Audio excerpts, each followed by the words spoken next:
You think you know a place, you've seen the postcards, the travel shows, the serene carved faces of Bayon, but the real Cambodia exists far from the tourist trail, in the quiet alleys and dusty village roads. Our mission is simple, to listen, to sit down, share a bowl of key TV, and get closer to the truth. From the elder who carries history in his eyes, to the student dreaming of a digital future. If you enjoy stories like this, please like and subscribe for more voices from Cambodia. An hour outside Siem Reap, we meet Lok Ta Chan under a sprawling mango tree. He's maybe 70, maybe 80. His face is a roadmap of a life lived, but his eyes hold gentle wisdom. His joy is simple, the laughter of grandchildren, sharing meals with family. During Chumben, villagers honor up to 7 generations of ancestors. It's a way of saying, you are not forgotten. His challenge now is watching young people leave for the city, chasing dreams he doesn't fully understand. Phnom Penh is a beautiful monster, chaotic, relentless, vibrant. We meet Bora, a 32-year-old with encyclopedic knowledge of the city's streets. He's been driving for 8 years. His community is other drivers, a brotherhood born of shared experience. His dream is for his 5-year-old daughter. He wants her to learn English, to have a job where she doesn't have to hustle from sunup to sundown. In Kampong Cham province, life is governed by sun and rain. This is Cambodia's rice bowl. We meet Srey Mom, working the same plot of land since she was a girl. Her movements are a choreography passed down through generations.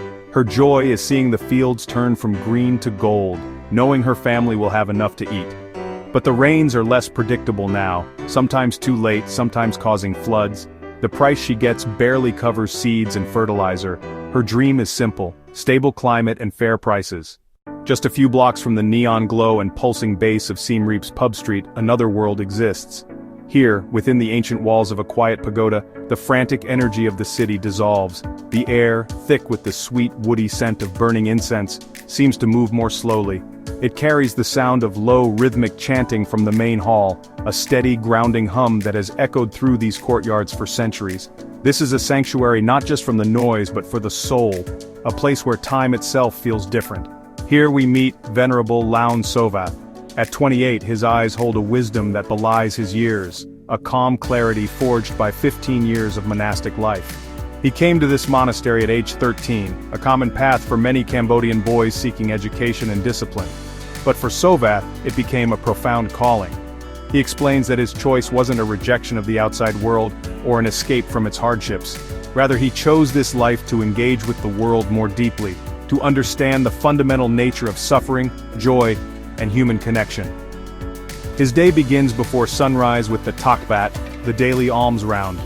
Barefoot and silent, he and his brothers walk the waking streets. This ancient ritual is a cornerstone of Cambodian society, a profound, symbiotic exchange.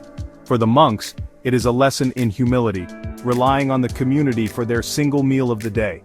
For the lay people who wait with offerings of rice, it is an opportunity to practice generosity and make merit, or bun. This simple daily act weaves the spiritual and secular together, reinforcing the bonds of community with each offering. But his most essential practice happens in silence. His greatest joy, he tells us, is found in quiet meditation. It's here he confronts what he calls the world's noise, not just the traffic or the crowds, but the internal chatter of anxiety and distraction that defines modern life. Through his practice, he doesn't aim to silence the noise, but to find the stillness within it. It is a portable peace, a quiet center he carries with him out into the world, and one he freely shares through his calm demeanor and gentle guidance to anyone who seeks it. Looking out from the serene grounds of the pagoda, Sovath sees the cranes on the skyline and the ever-growing stream of tourists. He understands the pull of development, the promise of a better future. But he also worries. His dream is for his society to find a more conscious balance between progress and preservation, between ambition and compassion. He hopes Cambodia can grow without losing its soul, building a future where spiritual wealth is valued as highly as material gain, ensuring the path to enlightenment remains as clear as the new roads being paved. Just a stone's throw from the serene, incense-scented air of a centuries-old pagoda, a different kind of energy pulses. This is the Royal University of Phnom Penh. Here, the quiet contemplation of the past meets the vibrant, ambitious hum of the future.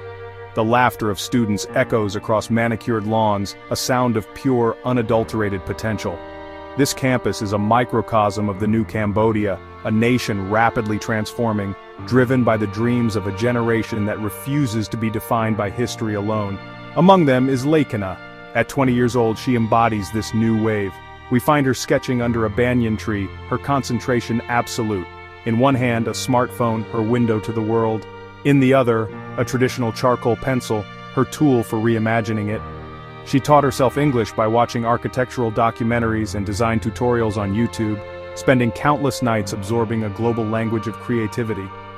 Her fluency isn't just a skill, it's a statement of intent, a bridge she built herself between her village upbringing and her global aspirations. She looks up and smiles. My parents' generation, they had to focus on survival, she explains, her voice a mix of respect and resolve. They gave us the gift of peace. Now it's our turn to decide what we build with it. It's not just about buildings, it's about building a new story for ourselves. And that story is rich, complex, and globally connected.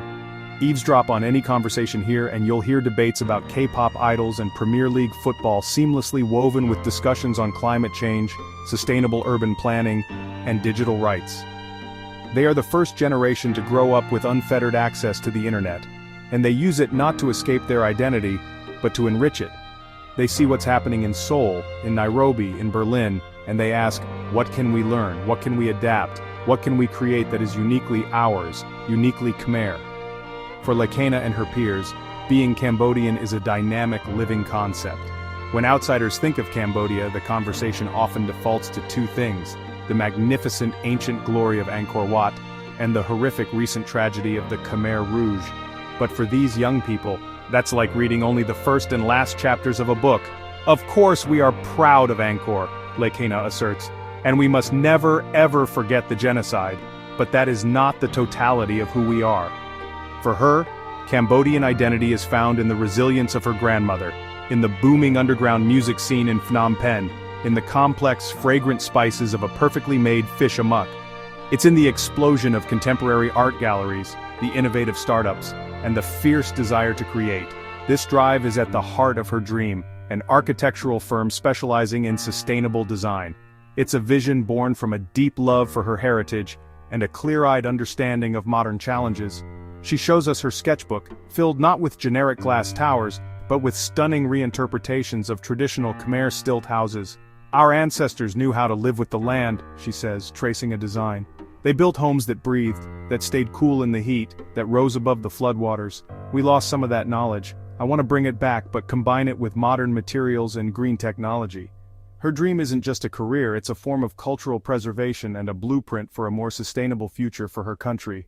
In a dusty workshop, we find Pick transforming silver into art. He's reviving crafts nearly wiped out during the Khmer Rouge.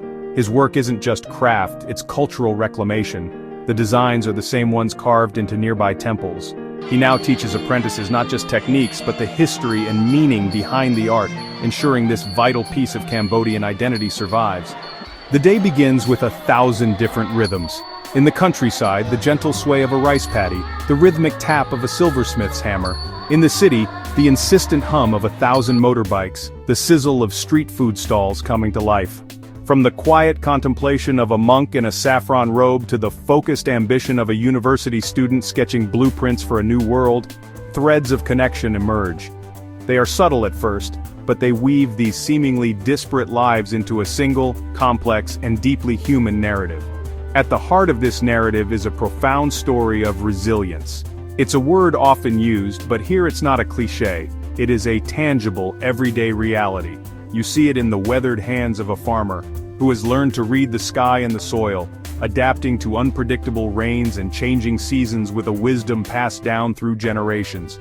He doesn't speak of hardship but of necessity, of doing what must be done for his family. You hear it in the voice of a village elder, her face a beautiful map of a life that has witnessed unimaginable loss and yet still finds reason to smile, to share stories with her grandchildren, ensuring the light of their heritage is never extinguished.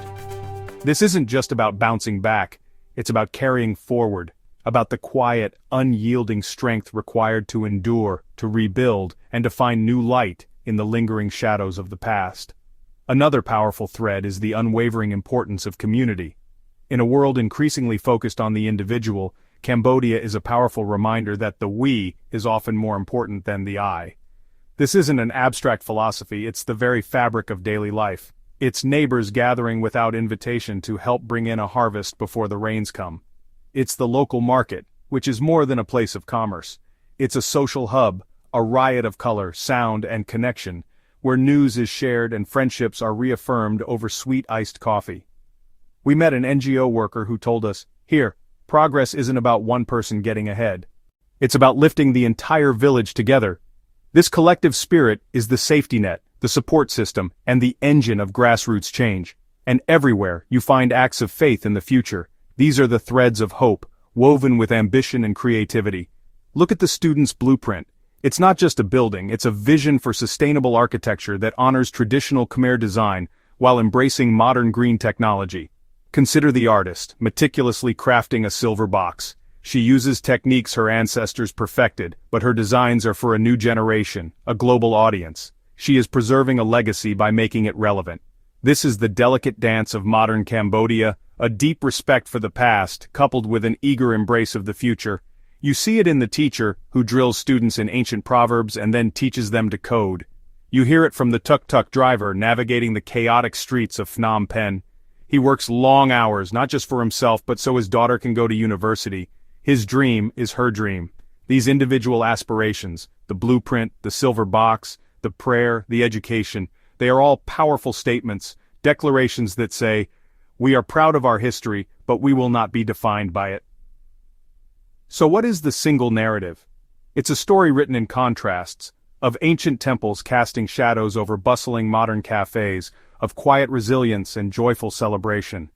It's a story of immense pride in a rich cultural heritage and an even stronger belief in a brighter tomorrow. In the end, these individual voices of hope, struggle, and dignity coalesce into the true voice of Cambodia. It's a country that doesn't just show you its beauty, it shares its spirit. And to be welcomed into their homes, to be offered a seat at their table, to share a meal and a story, that is more than a privilege. It is a profound lesson in humanity. Thank you for watching. If you enjoyed this story, please like and subscribe for more voices from Cambodia.